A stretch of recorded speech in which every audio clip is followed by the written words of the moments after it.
Hello, everyone. Welcome to C-Suite Talks, a podcast that takes you inside some of the most interesting businesses and industries today. It explores career success and how we can make a difference. We invite you to join us on this journey. Welcome to C-Suite Talks. I'm Beth Hilbing, co-CEO of C-Suite. And I'm Diane Gubin, co-CEO of C-Suite. And this week we are so happy to be speaking with Lourdes Castro Ramirez, Secretary of the California Business Consumer Services and Housing Agency. California Governor Gavin Newsom appointed and the state legislature confirmed Lourdes. And as Secretary, Lourdes leads and oversees 10 state departments and 6,500 employees. She has responsibility for 5 main areas. The first is preserving and expanding affordable housing. The second is advancing statewide collaborative efforts to prevent and end homelessness. The third is guarding against employment and housing discrimination.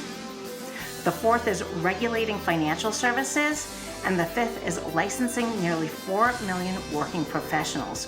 Welcome, Lourdes. Thank you so much, Diane and Beth. Thank you for having me. Oh, it'll be a pleasure. Yes, absolutely. Well, gosh, that's a huge area you are supporting, and I want to find out all about that. But before we start, give us your career path. How did you get to this position?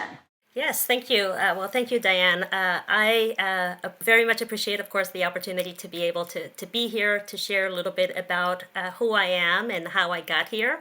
I think it's always important, right, to start with that question, what is my story? And I think the reason why it's so important to start there is I have found in my own sort of upbringing and in my career journey that when I listen to how other women have been able to work their way to positions of responsibility and authority, it's I'm largely inspired by their stories. And so my story is one where I'm the eldest of 9 children. Wow. Yeah, that's pretty significant. So I was born in Mexico, and my parents immigrated to the States when I was 4 years old. And like many families, they immigrated to the States in search of a better future, in search of better economic opportunities, and in search of providing my sister and I at the time with better educational opportunities. And so as a family that's a new family to this country, an immigrant family, mm-hmm. I had to learn early on, and really as the eldest within the family, I learned early on what it meant to have a sense of responsibility. I was keenly aware of how difficult it was for my parents to leave their home country, their family, and to start in this new country where they didn't know the language, where they didn't have also the legal status. And so I think that early upbringing and that experience very much shaped who I am, and that sort of sense of responsibility of doing everything possible to honor the sacrifice that my family made on behalf of myself and my siblings, but that sense of responsibility also that I bring to the work that I do, with sense of knowing that I'm the first in the family to go off to college, knowing that I'm the first to serve in some of the capacities that I have been able to serve in doing so with a sense of responsibility and with a sense of respect and honor, and with a sense of integrity. And I think that was shaped very early on for me based on what I saw in terms of the sacrifices that my parents went through. That's an amazing journey, and one that so many people obviously have come into this country with, right? And continue to do so. So we thank you and your family. Yes, thank you for the work you're doing. And I can't imagine having 8 brothers and sisters. That's a lot. I can't imagine being the mom, because I'm a mom of 3, and that was a lot. So tell us a little bit about your role and what is the Business Consumer Services and Housing Agency Secretary responsible for? And just describe what that is, and then what's your area of responsibility and how you make an impact. Which obviously you are making a huge impact. Oh, well, thank you, Diane, and thank you, Beth. Yes, so I often say that there's not a very easy way of describing the position or the agency that I have responsibility to lead. And as Diane was making sort of the introduction and summarizing the 5 areas, basically the California Business, Consumer Services, and Housing Agency is responsible for doing everything possible to protect consumers, to promote and preserve affordable housing, to work in partnership with local communities to advance solutions that will prevent and end homelessness, and to guard the civil rights of Californians.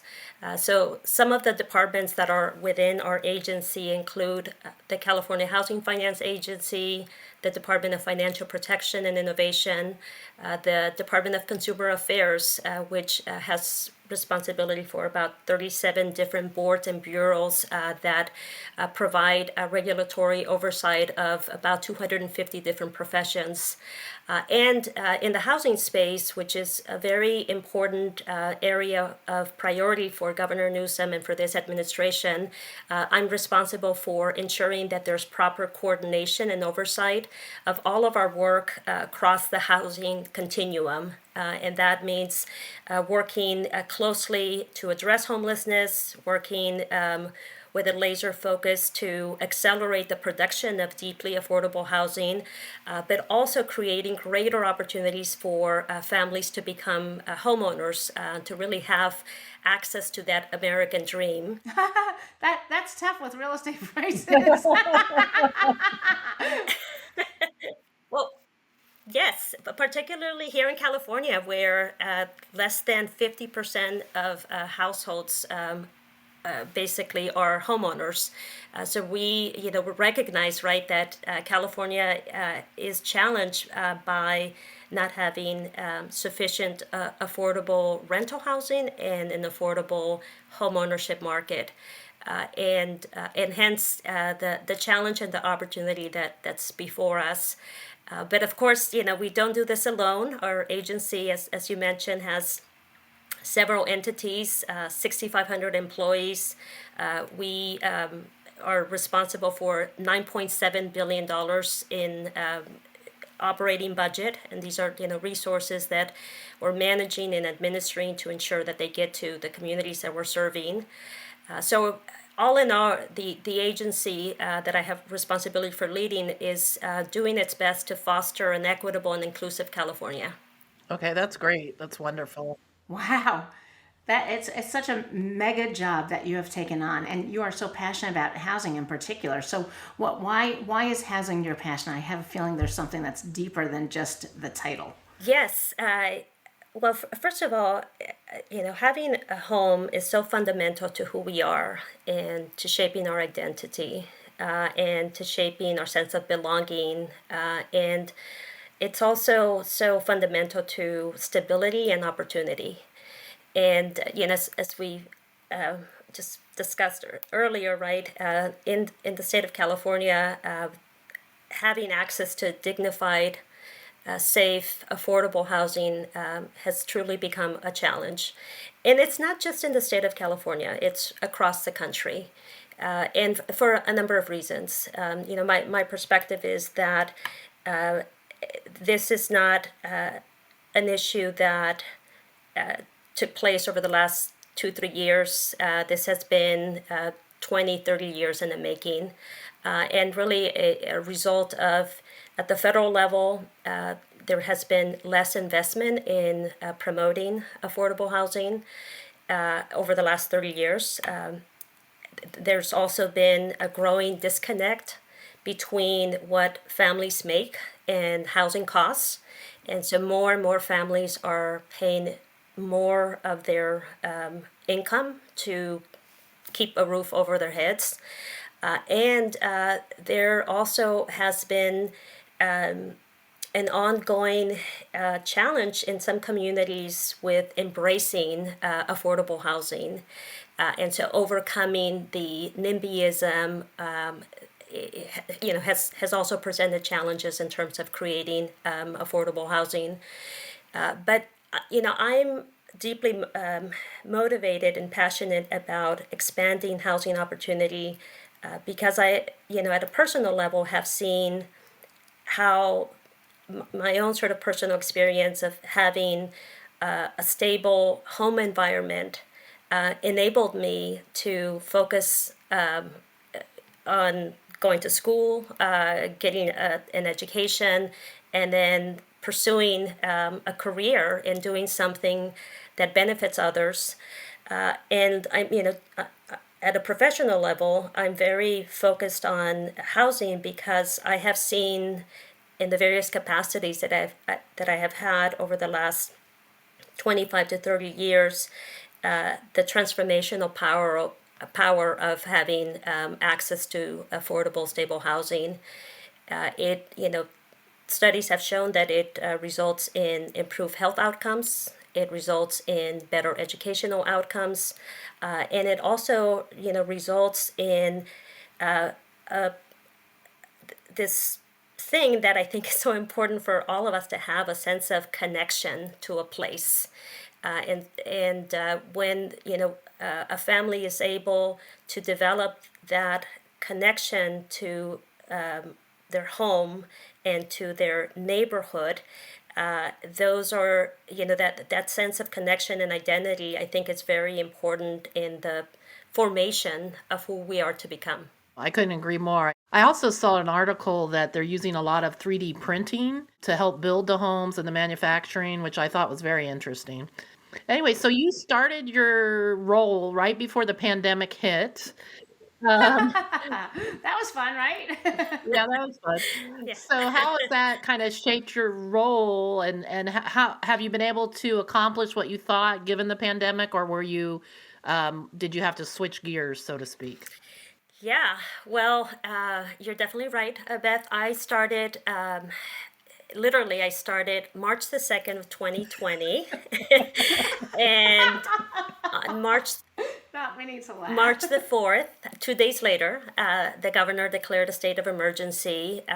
And, this was, of course, based on all of the information that was coming in that clearly pointed to a public health crisis, not only in the state, but across the country and across the globe.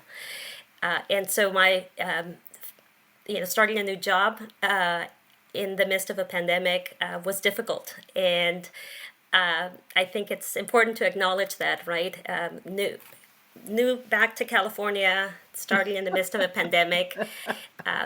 But I do think that there's a silver lining in all of this, right? In terms of my sort of beginning of starting this job, and that's that I got to see firsthand the values of this administration in action. I got to see firsthand how my colleagues across state government very much forgot about what departments or agencies they were from, and instead focused on what do we need to do together to protect Californians. And specifically, what do we need to do together to protect vulnerable Californians? And how do we work in a way that allows for us to be nimble, fast, responsive, and strategic? And I think that was sort of the best way of starting a job, right? You're jumping in, getting to know your colleagues and working to problem solve. And it was, challenging and difficult, particularly as we started to see the numbers of Californians, the number of COVID, positive cases, and then eventually, of course, the number of individuals that ended up in hospitals and who lost their lives. That was there was a lot of grieving that was also taking place. Oh, yeah, exactly. It's been a horrible year. Yes. There's been a lot of deaths, and especially with parents. Diane and I, even in our C-suite circle, we've had quite a few of our members, their parents have died. My mother-in-law just passed. So it's a lot for people to have dealt with. And then to keep functioning and trying to make money and do their jobs and, all that, it's a lot. But anyways, I digress. And show up and be remote. Yeah, all that. So, but Lourdes, truly, the work you're doing is forget impressive. It is just so vital and so important. And I really want to thank you because I feel secure knowing somebody like you is doing all this work to prevent and end homelessness. I think that is just such a significant impact you are having on our society. So thank you for that. Thank you, Diane. I, definitely have to say that I'm very grateful to be part of this administration, an administration that truly does care, and we're doing everything possible to be a government that's responsive.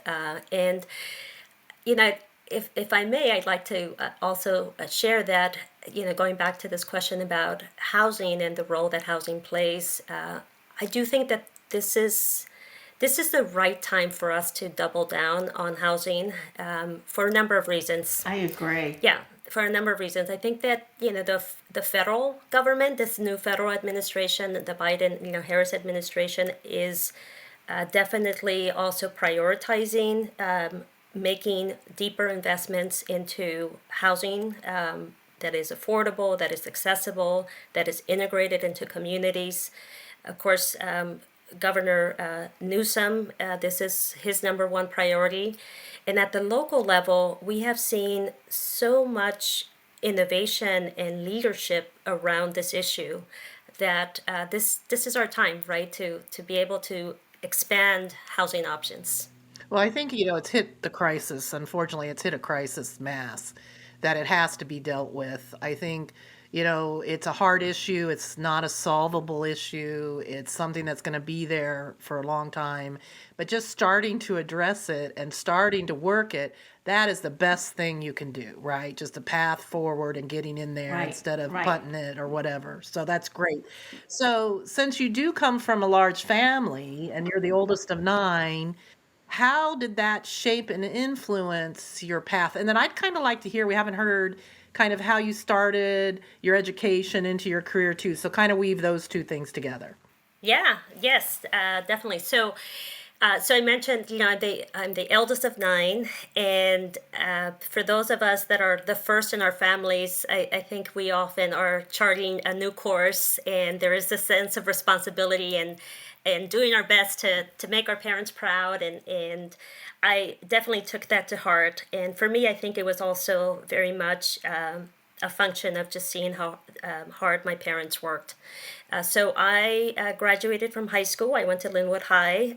Was the first in my family, of course, to go off to college. I was able to get into UCLA. I got my bachelor's degree in political science. Congratulations. Thank you, and Chicano studies. And my last year of undergraduate, I quite frankly didn't know what I wanted to do because I didn't know what I would be able to do with a bachelor's in political science and Chicano studies. That's Yeah. all. Us, Yeah. right? It's like- So a friend of mine said you should apply to graduate school, and urban planning seemed to be interesting. It was sort of this intersection of working with cities and communities to plan for the future and to bring in people. So I applied, got accepted, and so I earned my urban planning degree from UCLA. And even with a graduate degree, I still didn't know what I wanted to do, and I want to sort of emphasize this point because I think that for those of us that are the first in our families, it is not, and when we don't have others maybe that we can look to, other professionals within our families that we can look to, choosing a career is not a given, and knowing what opportunities or options are out there is also not a given. So I didn't know what I was going to do with this urban planning degree, but luckily I had a professor who saw something in me and in the work that I was doing in community, and he encouraged me to apply to this nonprofit organization in Ventura County that was focused on affordable housing and community development. And I applied for the job, got the job, became a community planner, and very much was focused on helping to educate residents in the county of Ventura about the importance of creating housing that was affordable and dignified for farm workers, Oh, that's for great. farm workers that worked the crops in Ventura County, and that that work of being in community and being in conversation with folks, and again, I guess the kind of fusion of knowing how important it was to have a stable home environment really awoke my passion for this work, and so I spent 3 years in Ventura County, and then being the eldest, I wanted to come back to LA County to be close to my siblings because You just missed them all. and because my mom was like, I need your help, Because the other 8 couldn't help. they were like, it's so I really felt that I was like there's a second mom in many ways, and I wanted to be close to I wanted to be close to them. So I applied for a job with the LA City Housing Authority, and got to spend 10 years working for the LA City Housing Authority in various capacities, and then had an opportunity to go to San Antonio, Texas in 2009. So I'll stop there. No, it's interesting. I mean, we're enjoying listening. But so just finish it out. Yeah, that's great. So let me tell you the story about the decision, going back to family, right, and the influence that family has had. So it's 2008 when I got this call to see if I'd be interested in this job in San Antonio as the CEO of the San Antonio Housing Authority. And quite frankly, I didn't think that I had the experience or the knowledge or the ability to step into that role. Oh, such a woman issue. Oh my gosh. Every guy would say, yes, make me the CEO. But you're like, I don't know if I can do it. But keep going. Yes, exactly. And then the other thing that really that I hesitated about was San Antonio, Texas. That's a whole different state. And I'm so close to my family, and Right. I would never be able to leave the state. But I, talked to my husband and talked to a few mentors, and I decided to apply. And I applied mostly to get a sense for what it takes, to be a CEO. And lo and behold, I was offered the job, and so I had to make a decision. And I think the hardest part of making the decision, of course, after talking to my husband and our kids, was having the conversation with my parents. And I think it was hard because I didn't want my parents to think that I was leaving them behind. Oh, Oh, yeah. but you had the Yeah. CEO opportunity, which is really such a dream for so many. Wow. Yes. And so, And in a housing authority where you would actually make such an incredible impact. So anyway, go on. yes, so it was challenging, Diane. And I remember calling my mom and my dad and inviting them over for dinner at the house to share the news. And my husband and I sat with them, and I told them that I had this opportunity and that I had not accepted yet because I wanted to talk to them. And my dad, with tears in his eyes, said to me, first, that he was so proud, and then he said, Lourdes, when we left Mexico to come to the States, we did so to provide you with a better opportunity in future. And what you're doing now is the same. You're leaving to another state to provide. It's an opportunity and to provide for a better Others. future. Yeah. And he said, but the difference is when we left our country for many years, we couldn't go back. For you, you can hop on a plane and come back and see us. So it's going to be okay. So go, do it. And so And that's- he should have said, and take all your brothers and sisters with you. And all their pets. definitely did visit. Both my parents and my siblings came out to Texas quite a bit, and yes. How awesome. Okay, that's great. So how did you leave from San Antonio? Did you get a call to the governor's office? Is that how it happened? Or Yeah, how'd you get to California back to here? Yes, so I spent several years as the CEO of the Housing Authority, and then I was appointed by President Obama to serve at the federal level. I spent 2 years as basically leading the Office of Public Housing and Native American Housing Programs. And then I came back to San Antonio, and I was working for a public health system in the city of San Antonio that was serving South Texas. And yes, in 2019, I got a call from the governor's office, from the appointments office, that you know, my name had been shared with the governor and his administration, and they wanted to know if I'd be interested in having a conversation about an opportunity. And I said yes, of course, hesitating and thinking, there's no way that I'm ready to be secretary of this agency. And so here I am now. you're doing, that's great. Yeah. Oh my gosh. Oh my gosh. So I got to ask you, like, how many hours do you work in a day? I mean, is it from like the minute you wake up until you go to sleep, or do you get a little fun time in there, a little exercise? Yeah, well, it is a very demanding job, Diane. So I work all the time. I have not taken a real vacation since I started this job.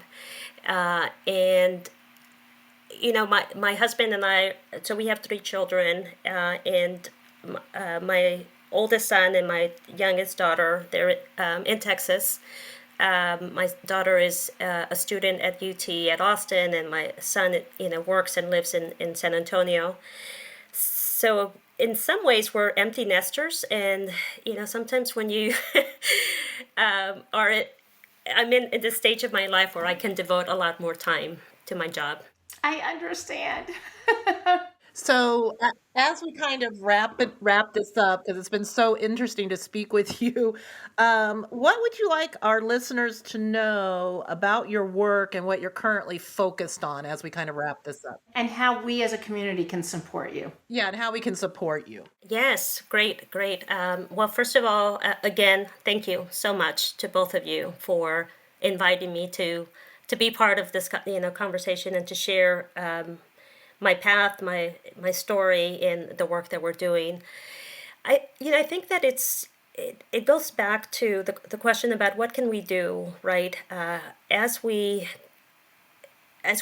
move into what we call recovery, and moving from being in this crisis response mode,